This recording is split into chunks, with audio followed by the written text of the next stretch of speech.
Hello everyone, welcome to अधिकारी study channel. जैसा कि आपको पता है कि इससे पहले हमने 12th क्लास की एक सीरीज चला रखी है। उससे पहले की एक्सरसाइज में हमने chapter number first relation and function का बेसिक कॉन्सेप्ट क्लियर किया था। उसके बाद हमने एक्सरसाइज 1.1 शुरू की थी। 1 से 8 तक के क्वेश्चन हमने पिछली वीडियो में कर लिए थे। आई होप आपकी वो समझ में आ गए। अब हम आगे चलते हैं। एक्सरसाइज 1.1 का क्वेश्चन नंबर 9 क्या कहता है? क्वेश्चन नंबर 9 इसने कहा सिद्ध कीजिए समुच्चय A बराबर x बिलोंग्स टू z यानी कि पूर्णांक और सच दैट x की वैल्यू 0 से बड़ी उसके बराबर और 12 से छोटी और उसके बराबर है। इसका मतलब 0 से लेकर 12 तक का पूर्णांक A के अंदर है। अब इसके हिसाब से हमें 2 पॉइंट इसमें निकालने हैं। सबसे पहला दे रखा है r is equal to A B such that A B का जो मॉडुलस है वो 4 का एक गुणज होगा, यह निकालना है। तो शुरू करते हैं। सबसे पहले हम फर्स्ट कंडीशन के लिए लेते हैं। ए ले लिया हमने। फर्स्ट कंडीशन हमें पता है, सबसे पहले हम स्वतुल्य निकालते हैं यानी कि रिफ्लेक्सिव की कंडीशन निकालते हैं।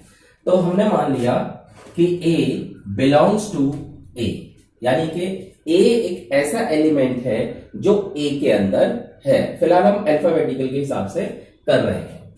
अगर मैं A माइनस A यूज करूं, क्योंकि हमें पता है कि स्वयं का स्वयं से संबंध देखा जाता है, तो A का A से ही संबंध देखा जाएगा। तो A minus A is equal to 0 जो कि 4 का गुणज है। सीधी सी बात है भाई। a माइनस बी का मॉडुलस कहा उसने 4 का गुणज है, तो a माइनस a अगर हम a ही एलिमेंट लेंगे कि a जो है एलिमेंट है a का, यानी a belongs to capital A, तो a माइनस a का मॉडुलस 0 होगा और हमें पता है 0 4 का गुणज है। उसी तरह से अगर हम इसका b पॉइंट ले, अच्छा गुणज है तो इसका मतलब है यह है स्वतुल्य है।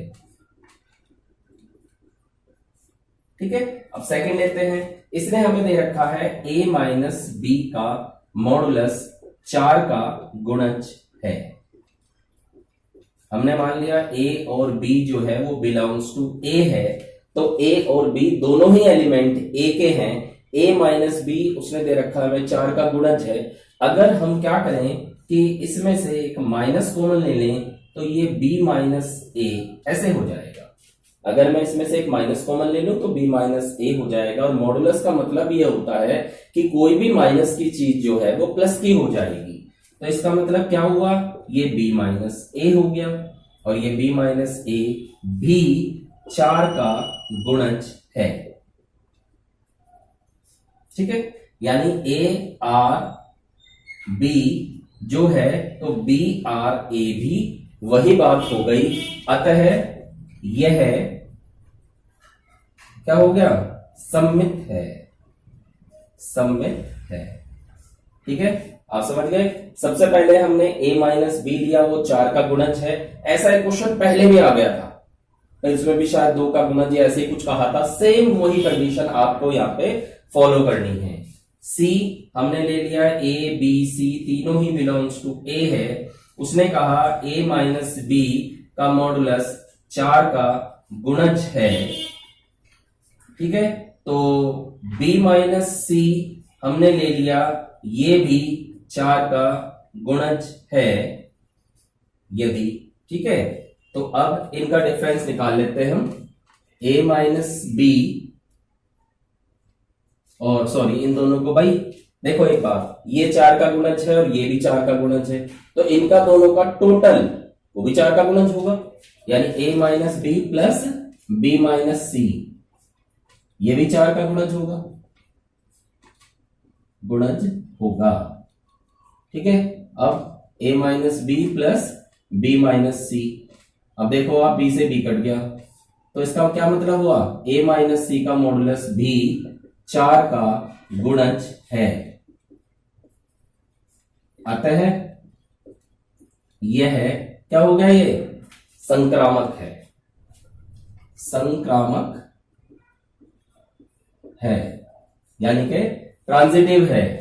तो ए बी व सी से अतः हम कह सकते हैं जब भाई स्वतुल्य भी है, सम्मित भी है और संक्रामक भी है, तो जब ये तीनों होता है अतः यह तुल्यता संबंध भी है। क्लियर? अब आप कहोगे कि यहां पे a बराबर x बिलोंग्स टू z और x की वैल्यू 0 और 12 के बीच में है, इसका तो हमने यूज भी नहीं किया। ये यूज हमने इसलिए नहीं किया कि हमने constant value alphabetical A B C के से ही इस चीज को प्रूफ कर दिया। आप इसमें कोई वैल्यू भी रख सकते हो, उससे भी यही बात आएगी। क्लियर?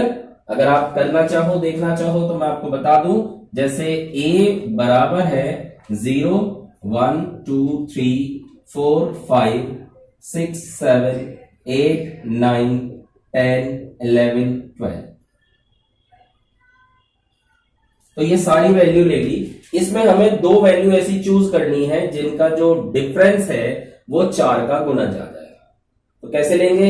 या तो भाई आप ऐसे ले सकते हो कि इनमें जो रिलेशन है वो इस तरह से लोगे कि भाई 0 और 4 ले लो, 0 और 8 ले लो, 0 और 12 ले लो, या फिर 1 और 5 ले लो, 2 और 6 ले लो, 3 और 7 ले लो, और फिर 4 और 8 ले लो। इस तरह से एंड सो ऑन कोई भी नंबर ले सकते हो और यही बात आप सिद्ध करके दिखा सकते हो। तो वैसे भी इसकी जरूरत नहीं है, अगर आपने इस तरह से इसे प्रूफ कर दिया तो भी ये वैल्यू सही मानने में मानी जाएगी। ऐसा ही सेम क्वेश्चन, बिल्कुल सेम, बस इसमें 4 का गुणज जो उसमें शायद 2 का गुणज था, मेरे ध्यान नहीं वो कौन सा क्वेश्चन था, आप देख लेना। ऐसा बिल्कुल मैं क्वेश्चन आपको करा चुका हूं। कर लेंगे शायद 8वां क्वेश्चन था जिसमें सम की बात कर रहा था। हाँ बिल्कुल 8वां क्वेश्चन है। ऐसा ही इसका जो सेकंड पार्ट है वो भी आप कर सकते हो। वो दे रखा है इसने r बराबर A B such that a is equal to b। ठीक है, अब इसको हमें डिफाइन करना है। तो सबसे पहले हमने a ले लिया। a किसके लिए लेते हैं? हम किसके लिए लेते हैं? रिफ्लेक्सिव के लिए। ठीक है, रिफ्लेक्सिव के लिए लिखेंगे तो अगर हमने मान लिया a बिलोंग्स टू a, यानी a का एलिमेंट है और केवल a के लिए ही बात करनी है, तो सीधी सी बात है a is equal to a तो होता ही है, a अपने आप के बराबर होता ही है, तो a is equal to a आ गया। So it is reflexive. ठीक है, रिफ्लेक्सिव हो गया ये। अब इसका हम बी पार्ट पे लेते हैं। वही कंडीशन, a और b दोनों ही बिलोंग्स टू, हमने a ले लिया। अगर वो a कह रहा है b के बराबर है तो सीधी सी बात है b भी a के बराबर ही होगा। भाई a अगर b के बराबर है तो b तो ऑब्वियसली a के बराबर होगा। तो ये भी कंडीशन हमारे लिए दोनों ही बात को मान्य करता है। इसका मतलब है ये सिमेट्रिक भी है, सिमेट्रिक भी है। फिर तीसरी कंडीशन सी पे आते हैं। सी में हमने ए बी सी ये तीनों बिलोंग्स टू ए के अंदर के एलिमेंट ले लिए। तो सीधी सी बात है, अगर आपका ए बी के बराबर है और बी सी के बराबर है तो ऑब्वियसली आपका ए सी के बराबर होगा। भाई ए कह रहा हूं मैं बी के बराबर है, बी कह रहा हूं सी के बराबर है, तो ए सी के बराबर होगा ही। तो ये कौन सा हो गया? ये फिर आपका ट्रांजिटिव भी हो गया, ट्रांजिटिव भी है। ठीक है, और अगर ये तीनों चीजें आ गई तो ये कौन सा, मान लो इस स्वतुल्य भी है, सम्मित भी है और संक्रामक भी है, तो अतः यह तुल्यता संबंध भी रखता है, तुल्यता संबंध भी रखता है। क्लियर? मैं बता रहा हूं ना, अगर आपने इसके पहले के जो मैंने सारे आपको इसके कॉन्सेप्ट क्लियर कराए थे वो बहुत अच्छी तरह से आपने कर लिए और 8 क्वेश्चन भी कर लिए हों तो इसका एक भी क्वेश्चन आपका रुकनेगा नहीं। और अगर ये बात आपके दिमाग में बैठ गई तो ये आप एक्सरसाइज भूलेंगे नहीं। है ये टफेस्ट एक्सरसाइज, यानी कि सबसे टफ। मैंने बताया था इससे पहले कि 3D है, 3D के बाद ही दूसरे नंबर पे आता है, लेकिन अगर आप कर लें तो कोई दिक्कत नहीं है, आराम से ये आपके ध्यान रहेगा, आप बड़े आराम से इसे कर भी सकते हैं। ठीक है, नोट करें। अब चलते हैं हम क्वेश्चन नंबर 10 पे। क्वेश्चन नंबर 10 में इसने हमें कुछ बातें कह रखी है, ऐसे संबंध का उदाहरण दीजिए, हमें उदाहरण देना है। सबसे पहला, सम्मित हो, सम्मित हो परंतु स्वतुल्य व संक्रामक ना हो। अब आपको एक ऐसा उदाहरण देना है, ध्यान रखें इन सभी क्वेश्चनों में आपको इसके जितने पार्ट हैं, इसके 5 पार्ट हैं और पांचों पार्ट में आपको केवल इनके एग्जाम्पल पेश करने हैं, केवल इनके उदाहरण देने हैं। तो जैसे हम इसका आंसर लिखते हैं, हमने मान लिया एक हमारे पास सेट है ए जिसमें 5 6 7 3 एलिमेंट है। ध्यान समझिएगा, आप कुछ भी कर सकते हैं, अपनी तरफ से कुछ भी रख सकते हैं। एग्जाम्पल लिया है मैंने, 5 6 7 है और इसमें रिलेशन जो हमें दिया हुआ है वो दिया हुआ है 5 6 और 6 5, क्योंकि आपको ऐसा रिलेशन बनाना है जो सम्मित हो। ध्यान करेंगे, सम्मित, स्वतुल्य और संक्रामक 3 चीजें होती है। सबसे पहला होता है स्वतुल्य, जिसमें अपने का अपने से ही रिलेशन होता है। जैसे 5 5 होना चाहिए, 6 6 होना चाहिए, 7 7 होना चाहिए। ठीक है, ये कौन सा हुआ उदाहरण? स्वतुल्य का। दूसरा क्या आता है? सम्मित। सम्मित में आपका जो वैल्यू दी रहेगी, जैसे 5 6 दिया हुआ है तो इसका उल्टा भी होना चाहिए, 6 5 भी होना चाहिए। तो ये क्या माना जाएगा? ये आपका माना जाएगा सम्मित। ठीक है। संक्रामक कैसे है? संक्रामक ऐसे है, अगर 5 का 6 के साथ है और 6 का 7 के साथ है तो 5 का 7 के साथ भी होना चाहिए। ठीक है, क्लियर होगी बात? याद आ गया आपको पिछला सारा? अब उसी हिसाब से हमने एक उदाहरण लिया है। मैंने उदाहरण क्या लिया है? मैंने उदाहरण लिया है कि एक हमारे पास एक सेट है जिसमें 3 एलिमेंट हैं, 5 6 और 7, और इसमें रिलेशन दिया हुआ है 5 6 6 5। ठीक है, अब हमें यह बताना है कि ये उदाहरण जो दिया हुआ है, ये उदाहरण इसके अंदर ऐसा होना चाहिए स्वतुल्य संक्रामक ना हो। देखो, स्वतुल्य के लिए यदि स्वतुल्य है, स्वतुल्य है तो इसमें क्या क्या मैंने अभी आपको बताया, 5 5 होना चाहिए, 6 6 होना चाहिए, 7 7 होना चाहिए, जो कि इसमें नहीं है, जो कि इसमें नहीं है। तो इसका मतलब है ये स्वतुल्य नहीं है। यदि सम्मित है, सम्मित है तो सम्मित है के लिए जो रिलेशन है वो क्या क्या होना चाहिए? वो 5 6 होना चाहिए और इसका उल्टा 6 5 होना चाहिए। अब ये देखो, ये है हमारे पास, तो इसका मतलब है ये सम्मित है। तीसरी बात आती है, यदि संक्रामक है, संक्रामक है तो संक्रामक के लिए आपके पास 5 6 6 7 और 5 7 होना चाहिए या 7 5 होना चाहिए, जो कि आपके पास नहीं है। तो ये जो उदाहरण हमने दिया है, ये उदाहरण आपका ऐसा है कि ना तो ये स्वतुल्य है, ना ये संक्रामक है, लेकिन ये सम्मित है। क्लियर? सेकंड पे आते हैं। सेकंड में इसने क्या कहा? सेकंड में कहा इसने हमें संक्रामक हो परंतु न तो स्वतुल्य हो, संक्रामक हो परंतु न तो स्वतुल्य है, स्वतुल्य है और न ही सम्मित हो, सम्मित हो। ठीक है, अगर आपने शुरू के 8 क्वेश्चन किए हैं ना, तो उनमें ही क्वेश्चनों में ये सारे एग्जाम्पल मिल जाएंगे। तो इसके लिए हमें क्या लेना पड़ेगा? हमने एक रिलेशन ले लिया R A B such that A छोटा है बी से। ये हमने एक उदाहरण लिया है, ये उदाहरण इस बात को संतुष्ट करता है। आप कहेंगे कैसे? तो सबसे पहले बात करते हैं, ए क्या ए से छोटा होगा? क्या ए से छोटा होगा? अगर ए बिलोंग्स टू ए, हमने मान लिया एक हमारे पास सेट है ए और स्मॉल ए उसका एक एलिमेंट है, तो क्या ये कंडीशन हो सकती है कि ए छोटा होगा ए से? नहीं, ऐसा हो ही नहीं सकता। ए अपने आप से छोटा, कोई संख्या अपने आप से छोटी कैसे हो सकती है? तो इसका मतलब है स्वतुल्य नहीं है। ठीक है, दूसरी कंडीशन पे आते हैं। दूसरी कंडीशन है कि ए और बी हमने मान लिया बिलोंग्स टू ए है, ए के अंदर है ए और बी, तो ए छोटा है बी से, ठीक है, ये दिया है। तो क्या क्या बी छोटा हो सकता है ए से? बी छोटा हो सकता है ए से? नहीं, ये तो संभव ही नहीं है। अगर ए छोटा होगा बी से तो सीधी सी बात है बी बड़ा है, तो बी कभी भी छोटा नहीं हो सकता, तो यानी ये भी कंडीशन नहीं हो सकती। तो इसका मतलब क्या लिखेंगे? सम्मित नहीं। फिर तीसरी कंडीशन पे आते हैं। तीसरी कंडीशन हमने A B C belongs to A ले लिया, ए छोटा है बी से, क्लियर।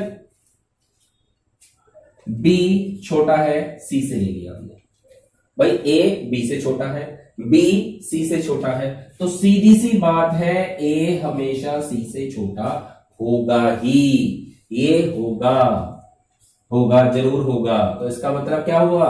इसका मतलब है कि ये संक्रामक है, ठीक है। तो ये उदाहरण जो दिया हुआ है, ये उदाहरण इस बात को संतुष्ट करता है, क्लियर। आते हैं हम तीसरे पॉइंट पे। तीसरे पॉइंट में क्या कह रहा है? तीसरे पॉइंट में इसने कहा है कि स्वतुल्य तथा सम्मित हो, स्वतुल्य व सम्मित हो परंतु संक्रामक नहीं। अब एक बात समझे, आप जो ये एग्जाम्पल लेते हैं या ये जो मैंने यहां लिया है, ये अपनी तरफ से ले सकते हैं, आप एबीसी के हिसाब से ले सकते हैं, आप नंबर्स के हिसाब से भी ले सकते हैं। यानी आपको एक ऐसा अपनी तरफ से एग्जाम्पल ऐसा रखना है जो इस बात को संतुष्ट करता है। अब यहां के लिए क्या करते हैं? यहां के लिए हमने मान लिया हमारे पास एक रिलेशन ऐसा है, मतलब एक सेट है ए जिसमें 3 एलिमेंट है 1 2 3, ठीक है। इसके रिलेशन दिए हुए हैं कुछ, जैसे 1 1 1 2, आपका 2 2 3 3 2 1 2 3 3 2, ये दिया हुआ 1 1 1 2 2 2 3 3 2 1 2 3 3 2, ये दिया हुआ है। तो सबसे पहले हम चेक करते हैं कि क्या ये स्वतुल्य है। अगर ये स्वतुल्य है, स्वतुल्य के लिए क्या कंडीशन होनी चाहिए? कंडीशन होनी चाहिए 1 1 होना चाहिए, 2 2 होना चाहिए और 3 3 होना चाहिए। देखते हैं, देखो 1 1 भी है, 2 2 भी है, 3 3 भी है, तो ये स्वतुल्य है, ठीक है। उसके बाद आते हैं हम सम्मित। अब सम्मित की बात करते हैं। सम्मित में हमें पता है कि 1 1 सेम वाला तो होगा, वो तो है ही। अगर 1 2 है तो 2 1 भी होना चाहिए। देखो 1 2 है, 2 1 भी है। फिर अगर 2 3 है तो 3 2 भी होना चाहिए, 3 2 भी होना चाहिए, ठीक है। तो चलो जी, 3 2 भी हो गया हमारे पास, तो यानी कि सम्मित है। अब अगर हम देखते हैं कि 1 2 है, 2 3 है, तो 1 3 भी होना चाहिए। किसके लिए? संक्रामक के लिए। संक्रामक के लिए क्या होगा? ध्यान रखें, अगर 1 2 है, 1 का 2 से है रिलेशन, फिर 2 का 3 से रिलेशन है, तो फिर 1 का 3 से भी रिलेशन होना चाहिए, जो कि नहीं है। यहाँ पे 1 2 है, 2 3 है, लेकिन 3 1 जो है वो नहीं है। तो इसका मतलब ये संक्रामक नहीं है और यही हमें सिद्ध करना था। क्लियर? समझ में आ गया? नोट करें। अब चलते हैं क्वेश्चन नंबर 11 पे। क्वेश्चन नंबर 11 में इसने कहा है हमें कि सिद्ध कीजिए किसी समतल में स्थित बिंदुओं के समुच्चय में r बराबर पी क्यू सच दैट बिंदु P की मूल बिंदु से दूरी बिंदु Q की मूल बिंदु से दूरी के समान, ठीक है। तो सबसे पहले बात करते हैं कि हम सबसे पहले स्वतुल्य लेते हैं, तो यानी कि जो पॉइंट हम जैसे P लेंगे तो P का P के लिए लेंगे, तो P की मूल बिंदु से दूरी, P की मूल बिंदु से दूरी बराबर होगी P की मूल बिंदु से दूरी। भाई एक ही बिंदु है, जब हम P की मूल बिंदु से दूरी। ठीक है, यानी P P belongs to R. ठीक है, पी पी यानी पी बिंदु का पी बिंदु के साथ ही ले रहे हैं। अब मैं पी बिंदु की मूल दूरी बिंदु से दूरी कह रहा हूं तो पी की ही मूल बिंदु से दूरी तो दोनों बराबर होंगी। जब एक ही बिंदु को मैं दो बार ले रहा हूं तो क्या लिखेंगे, जहां पर पी जो है वो बिलोंग्स टू ए, अतः यह स्वतुल्य है। स्वतुल्य है भाई, P की मूल बिंदु से दूरी बराबर P की मूल बिंदु से दूरी ही होगी। सेकंड लेते हैं इसका हम सेकंड पार्ट। सेकंड पार्ट में P की मूल बिंदु से दूरी बराबर दे रखी है उसने Q की मूल बिंदु से दूरी। तो क्या मतलब हुआ, यानी कि हमने P Q belongs to R ले लिया तो सीधी सी बात है क्यू पी भी बिलोंग्स टू आर ही होगा। यानी पी की मूल बिंदु से दूरी अगर क्यू की मूल बिंदु से दूरी के बराबर है तो अगर हम क्यू को पहले लेंगे या पी को बाद में लेंगे तो भी तो बात वही रही। तो इसका क्या मतलब हुआ, इसका मतलब हुआ अतः यह सममित भी है। ठीक है, फिर हम तीसरा पॉइंट लेते हैं।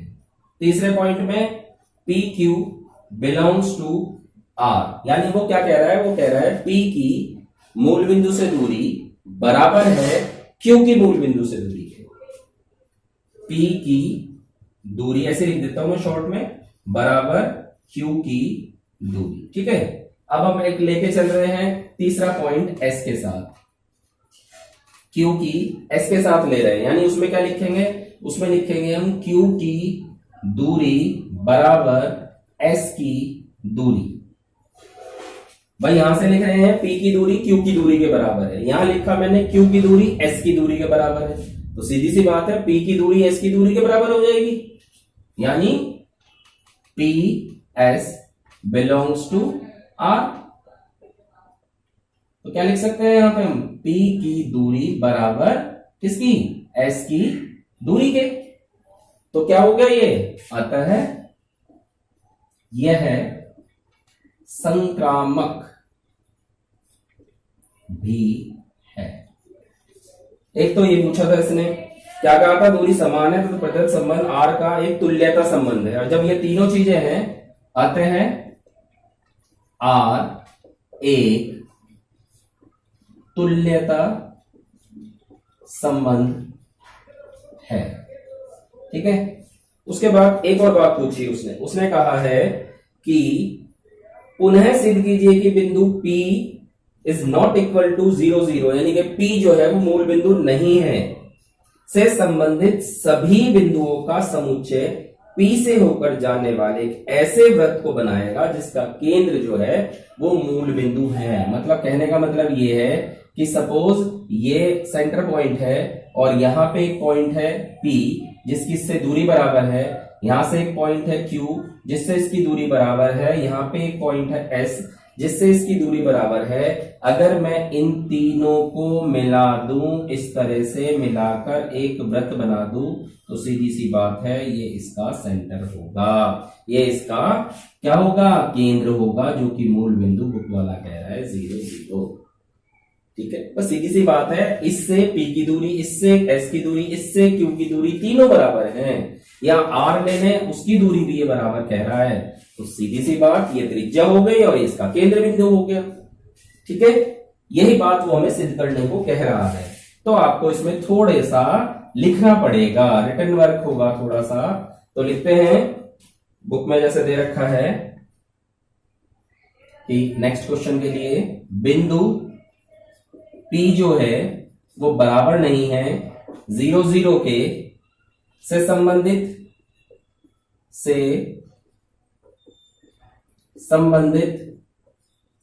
वह बिंदु है जिसकी दूरी मूल बिंदु से दूरी के समान है। ठीक है, हमने मान लिया कि मूल बिंदु जो है, सपोज मूल बिंदु O है, सेंटर पॉइंट O जो है वो केंद्र है जिसका पॉइंट 0 0 है, और मान लिया कि OP यानी कि जैसे मैं यहाँ एक बना के दिखा दे रहा हूं, ये O मान लिया और ये P, और जैसा आपको बताया था ये Q, ये R, यहां से इनकी दूरी बराबर है, ये 0 0 हो गया, तो ये वाला हमने डिस्टेंस जो है यानी इसकी त्रिज्या जो है K मान लिया, जहां K अचर बिंदु है, अचर रेखा है, अचर दूरी है, कुछ भी मान ले, K एक कांस्टेंट है, कुछ भी मान लो। ठीक है, अतः बिंदु P से सभी बिंदुओं का अगर हम समुच्चय बनाएं तो वह एक वृत्त होगा या है। ठीक है, यानी कि ये सेंटर पॉइंट है, ये वाली इसकी दूरी है, अगर इतनी ही दूरी पे हम सभी पॉइंट्स को मिला दें तो वो एक वृत्त बनता है, और जिसका केंद्र जो है आपका O, मूल बिंदु 0 0 रहेगा। क्लियर? तो ये हमारा 11th क्वेश्चन भी कंप्लीट हो गया है। आप लोग का क्वेश्चन नंबर 12। क्वेश्चन नंबर 12 में क्या कहा इसने? इसने कहा है सिद्ध कीजिए कि समस्त त्रिभुजों के समुच्चय A में R बराबर T1 T2 such that T1, T2 समरूप है। समरूप है, बस ये समझ लो कि आपने 11 तक के सवाल बहुत अच्छी तरह से कर लिया, तो 12 13 14 15 16 कोई दिक्कत नहीं होगी। आप एक बार इस क्वेश्चन को देख लें, आप कहोगे अरे ये तो हम अभी कर देंगे। R बराबर T1 T2, T1, T2, जहां T1, T2 समरूप है। ठीक है, तो सबसे पहले पॉइंट में हम क्या करते हैं? सबसे पहले पॉइंट में हम पहले वाले को उसी के साथ रिलेटेड करके देखते हैं, यानी कि हमने T1 बिलोंग्स टू कोई भी A ले लिया। ठीक है, और तो T1 समरूप है, तो सीधी सी बात है T1 समरूप ही होगा। यानी T1 अगर समरूप है तो T1 तो समरूप होगा ही, T1 को T1 से ही रिलेटेड कर रहे हैं, तो हम T1, T1 belongs to R कह सकते हैं। बट T1 अगर समरूप है तो T1 तो समरूप होगा ही, यानी कि ये क्या हो गया? स्वतुल्य है। ठीक है, फिर सेकंड पे लेते हैं। सेकंड में T1 T2 क्या कहा उसने कहा T1 और T2 दोनों समरूप हैं, यानी कि अगर T1 और T2 दोनों समरूप हैं तो सीधी सी बात है T2 T1 भी समरूप होंगे। यानी अगर मैं कह रहा हूं A त्रिभुज समरूप है, ये वाला समरूप है, तो ये दोनों बराबर हो गए। अब अगर इसको मैं इधर और इसको मैं इधर रख दूं तो भी दोनों बराबर है, यानी कि T1 T2 belongs to R, तो T2 T1 belongs to R होगा। तो अतः ये सममित भी हैं। ठीक है, थर्ड पॉइंट पे आते हैं। भाई अगर T1 T2 belongs to R है और T2 T3 belongs to R है, मतलब T1 समरूप है, T2 समरूप है, यानी T1 बराबर T2, फिर T2 बराबर T3, यानी मैं यूं कह रहा हूं T1 बराबर T2 है, फिर यहां कह रहा हूं T2 बराबर T3 है, तो क्या T1 बराबर T3 नहीं होगा? बिल्कुल होगा, यानी कि T1 और T3 जो है बिलोंग्स टू R भी होगा। अतः यह संक्रामक है, संक्रामक है। और जब ये तीनों चीजें होती हैं अतः तुल्यता संबंध है, तुल्यता संबंध है। ठीक है, फिर आगे भी कुछ कह रहा है, वो कह रहा है कि भुजाओं 3 4 5 3 4 5, ठीक। और ये तो T1 के लिए हो गया। दूसरा कह रहा है हमें 5 12 13, 5 12 13, ये T2 के लिए हो गया। और तीसरा कह रहा है हमें 6 8 10, 6 8 10, ये T3 के लिए हो गया। तीनों के लिए इसने नाप दे दिया। और हमें क्या कहा, हमें कहा है कि इनके वाले समकोण त्रिभुज T1 T3 T2 पर विचार कीजिए। T1 T2 और T3 में से कौन से त्रिभुज परस्पर संबंधित हैं। भाई ये भी उसने कह दिया, क्या है ये, क्या कहा उसने, ये हमें कहा समकोण त्रिभुज, ये भी समकोण है ये भी समकोण है। अब इनमें से कौन एक दूसरे से संबंधित है, तो संबंधित के लिए केवल आप अनुपात निकाल लें, आपको पता लग जाएगा। तो इसको सीधे सीधे देखो, इसका और इसका अगर मैं रेशियो या अनुपात निकालूं तो ये इक्वल नहीं है। लेकिन अगर T1 और T3 का अनुपात निकालूं, यानी T1 बटे T3 कर दूं, तो 3/6 बराबर 4/8 बराबर 5/10। देखो ये सारा कट के कितना आ जाएगा, 1/2 आ जाएगा। तो अतः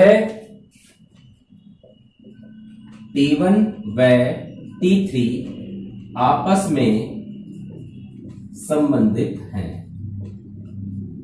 संबंधित है। क्लियर, इजी, बहुत आसान है क्वेश्चन। अगर आप कॉन्सेप्ट पढ़ चुके, ढंग से उसे समझ चुके, तो ये क्वेश्चन आपको बहुत आसान लगेंगे।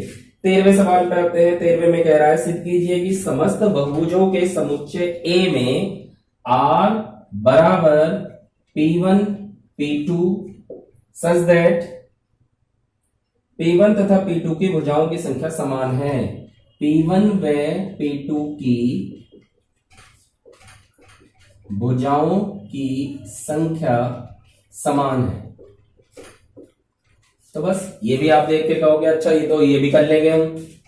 कैसे भाई, देखो सबसे पहले हम क्या देखते हैं, सबसे पहले हम देखते हैं कौन सा, रिफ्लेक्सिव। तो रिफ्लेक्सिव में क्या करेंगे भाई, P1 हमने बिलोंग्स टू A लिखा है, और यहां पे P1 के साथ ही जो रिलेशन है वो होगा, यानी कि P1 की भुजाओं की संख्या बराबर P1 के भुजाओं की संख्या। भाई जब हम एक ही त्रिभुज की बात कर रहे हैं तो सीधी सी बात है, जिस त्रिभुज की आप बात कर रहे हो वो त्रिभुज में भुजाओं की संख्या तो समान ही होगी। तो इसका मतलब क्या हुआ, ये हुआ आपका स्वतुल्य, ठीक है। फिर उसके बाद सेकंड पे आते हैं। सेकंड पे अगर P1 P2 रिलेटेड हैं तो सीधी सी बात है P2 P1 भी रिलेटेड होगा, यानी P1 की भुजा बराबर P2 की भुजाओं की संख्या,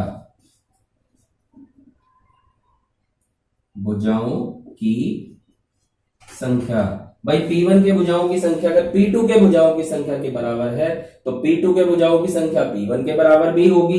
अतः ये क्या हो जाएगा, ये सममित हो जाएगा, ठीक। अच्छा तीसरे पॉइंट पे आते हैं। तीसरे पॉइंट पे अगर P1 और P2 रिलेटेड हैं R से, P2 और P3 रिलेटेड हैं R से, तो सीधी सी बात है P1 रिलेटेड होगा P3 से, यानी P1 के भुजाओं की संख्या P2 के बराबर और P2 के भुजाओं की संख्या P3 के बराबर, तो P1 तो P3 के बराबर होगा ही।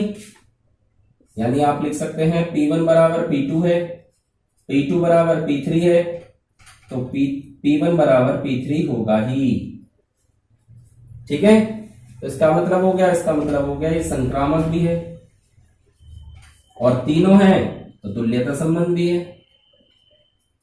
तुल्यता संबंध भी है, ठीक है।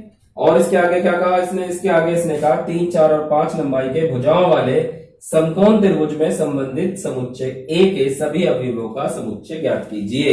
तो अगर 3 4 5 के एक समकोण त्रिभुज की भुजाएं कह रहा है तो इसका मतलब है समकोण त्रिभुज के भुजाओं में भी तुल्यता का संबंध है और उसमें 3 भुजाएं हैं, ठीक है। कर लेंगे, नोट। चलते हैं 14 क्वेश्चन पे। 14 क्वेश्चन में कहा कि मान लीजिए कि एक्स वाई तल में स्थित समस्त रेखाओं का समुच्चय L है और L में R बराबर L1 L2, L1 समांतर है L2 के। तो बिल्कुल वही बात होगी, अगर L1 L2 के समांतर है, सीधी सी बात आप ये करते हैं कि उसने कहा L1 L2 के समांतर है, तो मैं एक शॉर्ट में वैसे ही बता देता हूं कि L1 समांतर के लिए मैं बराबर का साइन ही लगा रहा हूं L2। मान लो L1 L2 के बराबर है, तो सबसे पहली कंडीशन में जब हम समतुल्य निकालेंगे तो L1 बराबर L1, सीधी सी बात है। दूसरे नंबर पे लेंगे, ये तो पहले नंबर के लिए आ गया, फर्स्ट नंबर के लिए। सेकंड नंबर में L1 बराबर L2 है, तो सीधी सी बात है L2 बराबर L1 भी होगा। सेकंड नंबर ये भी वेरीफाई हो गया। फिर L1 बराबर L2 है और आपका L2 बराबर L3 है, तो L1 बराबर L3 भी होगा, ये भी कंडीशन होगी। यानी पिछले वाला क्वेश्चन बिल्कुल रिपीट है, तो इसलिए सेम लिख दिया मैंने, आप कर लेंगे इसे, ठीक है। तो हमारा 14 भी हो गया। अब 15 पे आते हैं। इसने कहा एक सेट है हमारे, बड़े ध्यान से समझो, आप इसे भी कर लोगे मक्खन की तरह बिल्कुल। ए एक सेट है जिसमें 4 एलिमेंट है, 1 2 3 4, ठीक। इसने हमें एक रिलेशन दे दिया, हमें ये रिलेशन देख के बताना है कि ये कौन सा है। तो हम देखते हैं, सबसे पहले अगर ये रिफ्लेक्सिव होता, रिफ्लेक्सिव यानी कि स्वतुल्य अगर ये है, तो स्वतुल्य में आपके पास होना चाहिए 1 1 2 2 3 3 और 4 4। चेक करते हैं, हमारे पास 1 1 है, 2 2 है, 3 3 है, 4 4 भी है, तो इसका मतलब है ये स्वतुल्य है, ठीक है। फिर सिमेट्रिक, सिमेट्रिक यानी कि सममित। देखते हैं सममित अगर होता तो क्या होता। सममित में हमारे पास अगर 1 2 है तो 2 1 होना चाहिए, अगर 2 3 है तो 3 2 होना चाहिए। अब देखो हमारे पास 1 2 है, 2 1 नहीं है, तो ये तो बात यही खत्म होगी। 2 3 2 है लेकिन 2 3 नहीं है, तो ये तो है ही नहीं, यानी कि सिमेट्रिक, सिमेट्रिक सममित नहीं है। फिर आता है ट्रांजिटिव, ट्रांजिटिव यानी कि संक्रामक। संक्रामक में हमें पता है कि अगर 1 का 2 से रिलेशन है और 2 का 3 से है, तो 3 का 1 से होना चाहिए। तो देखते हैं 1 2 है, नहीं है, 1 2 है, 2 3 है, 3 2 2 3 की बात है, 3 1 है, 1 3 है, तो इसका मतलब है संक्रामक है। देखिए भाई 1 2 है, 2 3 है, 3 1 है, तो इसका क्या मतलब हुआ, ये भी है, यानी कि आप लिखेंगे स्वतुल्य व संक्रामक है परंतु सममित नहीं। ये आंसर क्लियर। इसके बाद लास्ट क्वेश्चन पे आते हैं, क्वेश्चन नंबर 16। क्या कह रहा है ये हमें, इसने हमें कहा है कि मान लीजिए कि समुच्चय n में r बराबर A B such that a बराबर b माइनस 2, a बराबर b माइनस 2 और b का जो मान है वो 6 से बड़ा है, 6 से बड़ा है। एक समुच्चय है नेचुरल नंबर का, ध्यान समझें, एक समुच्चय है नेचुरल नंबर का, प्राकृतिक संख्या का। तो प्राकृतिक संख्या 1 2 3 4 एंड सो ऑन, भाई कहीं तक भी हो सकती है। उसके लिए रिलेशन दिया है इसने और नीचे हमें कुछ आंसर दे दिए, हमें उसमें बताना है कि कौन सा रिलेशन सही है।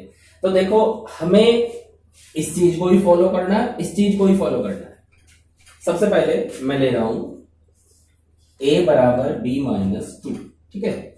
उसने कहा b का मान 6 से बड़ा है, तो 6 से बड़ा 7, 8, 9, 10 इस तरह से कुछ भी रख सकते हैं। तो सबसे पहले बात करते हैं, जब b बराबर हमने 7 लिया है तो a बराबर हो गया आपका 7 माइनस 2 यानी कि 5।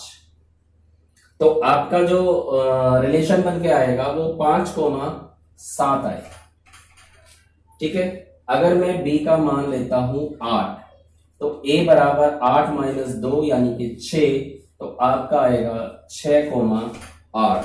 और हमें आंसर में इसने 4 वैल्यूज दे रखी है, 2 4 6 8 3 8 8 7। आगे जाने की जरूरत ही नहीं है हमें, वैसे तो इसके हिसाब से हम आगे चल सकते हैं, लेकिन जब हमें आगे ऑप्शन ही नहीं दे रखा है, हमारे पास ऑप्शन क्या क्या दिया हुआ है, पहला दिया हुआ है a दिया हुआ है 2, 4, b दिया हुआ है 3, 8, c दिया हुआ है 6, 8 और d दिया हुआ है 8, 7। ठीक है, पहले तो अगर आप इसको दो तरह से कर सकते हो, एक तरीका तो मैंने कर दिया, बस सीधा सीधा आप यहीं से निकाल लो। एक तरीका है आप इनका डिफरेंस चेक कर लो। देखो इनका अंतर कितना है 2, इनका अंतर कितना है 5, इनका अंतर कितना है 2, इनका अंतर कितना है 1। तो अंतर 2 वाले चाहिए हमें, यानी या तो पहला आंसर होगा या तीसरा होगा। अच्छा, दूसरी बात इसने कहा b का मान 6 से बड़ा है, यहाँ b का मान 4 आ रहा है, यानी ये हो नहीं सकता। तो सीधी सी बात, कौन सा आंसर हुआ, इसका सी आंसर ठीक हुआ। या आप जैसा मैंने करा है वैसे देख लें, हमारे पास 2 आंसर निकल के आ रहे हैं, 5 7 और 6 8।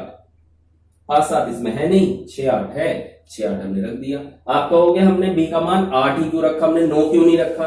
9 इसलिए नहीं रखा क्योंकि 9 तो यहाँ है ही नहीं, यहाँ या तो b का मान 4 है या 8 है या 7 है। आप कहोगे फिर 4 क्यों नहीं रखा। 4 इसलिए नहीं रखा क्योंकि उसने b का मान 6 से बड़ा कहा था। क्लियर। तो उम्मीद है आपको 1.1 एक्सरसाइज बहुत अच्छी तरह समझ में आ गई। आप इनकी जब भी आप क्वेश्चन करें या जब भी आप थोड़ा सा आपको टाइम मिले, इसके जो बेसिक कॉन्सेप्ट लिखाए गए हैं वो जरूर पढ़ लें, आपको आगे बहुत हेल्प मिलेगी इससे। ठीक है, क्लियर। लाइक करें, शेयर। Thank you.